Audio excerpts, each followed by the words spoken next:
It's back in cake. Stay tuned for more Hey Cooks.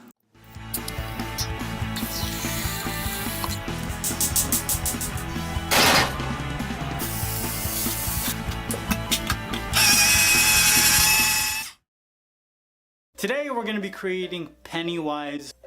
So the first thing I did was bake a cake in a 9 by 9 inch square cake pan. And I baked a red velvet cake. Now I just cut it into 2 equal layers with my cake leveler. And then I filled the middle in with some vanilla buttercream. This pastry bag is huge. It is so big. I just made a whole bunch of buttercream, that's why. I just spread it out with my offset spatula and then added the second layer. Now I didn't flatten the top of this out because I'm going to be carving a 3D shape, and I thought that this cake hump would probably help me with that.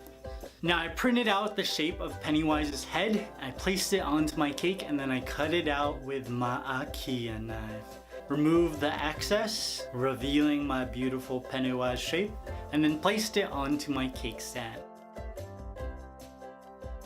Now it's time to carve this cake. And if you notice, I started carving right away.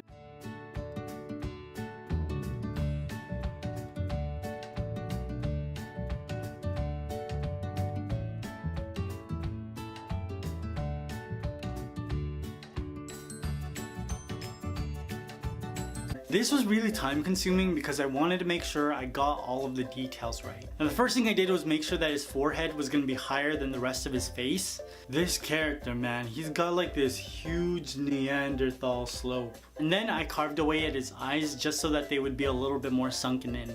And then I started to give him a mouth. After that, I just started to designate the area of his big ol' head.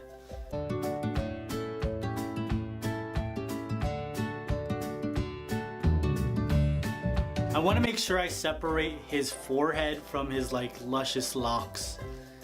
And after that, it was all about softening up all of these features. You know, just rounding out his forehead, carving out some texture to his hair. And I wanted to make sure I was carving everything in the right place. Now while doing this, I actually walked around the block twice. I really just needed to take a break and come back to this with a fresh set of eyes. As you can see, I cleaned up my cake board because I thought I was done. And I wasn't, I really wasn't. Just kept working at it until finally I was happy with my cake. And once I finished, I gave his ugly mug a crumb coat.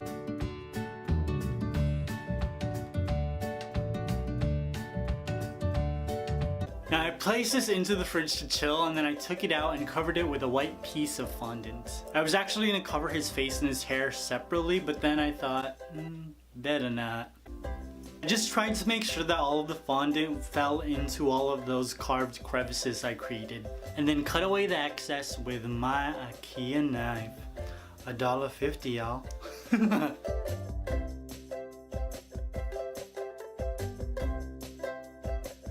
Then first I just tried to make sure that his Neanderthal brow was just on point. And then I had to kind of define his nose. So I was just pushing fondant together to sort of give him a bridge. And then I created some nostrils. I just used a whole bunch of fondant tools to create all the different indentations, the smile lines. I really wanted to make sure I got that pointed smile right.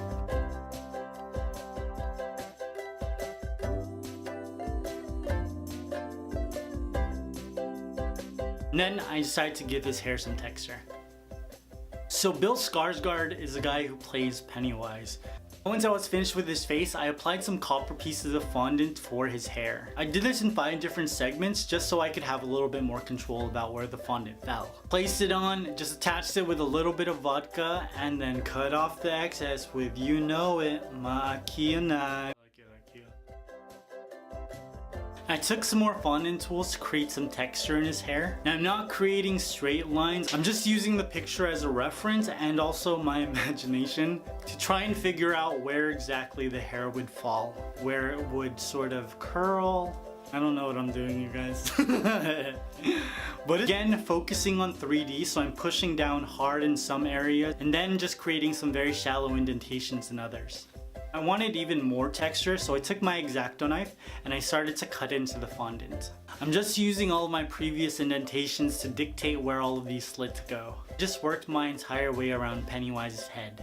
Now let's work on his face. Now I place a little bit of dirty pink fondant. I don't know, it's inside the mouth fondant. I attached it with a little bit of vodka into the inside of his mouth, and I just used my knife to trim away the excess.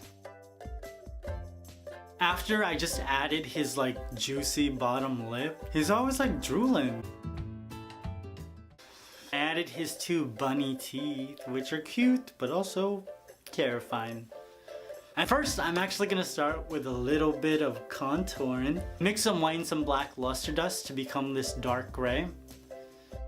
Now with a paintbrush, I took some orange and black food coloring and just started to work on his hair.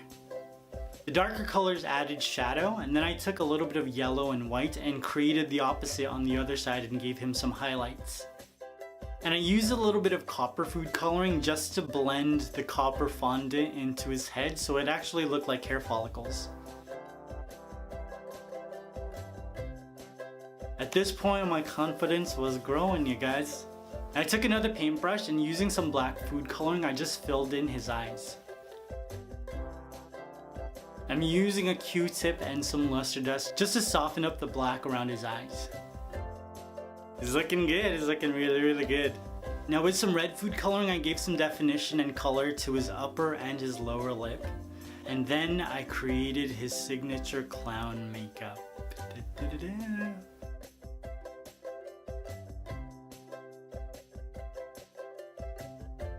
When I finished placing on the makeup on his nose, I added some more luster dust to his face because I wanted him to look a little bit more dirty.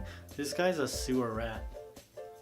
Once I was happy with his makeup, I added his fondant eyes. I used yellow, orange, and black to create his pupil. It took a lot of time, but I really needed to make sure that these looked realistic. You know, eyes are the windows to the soul. Well, windows to the soulless in this case. And voila, our Pennywise cake is complete.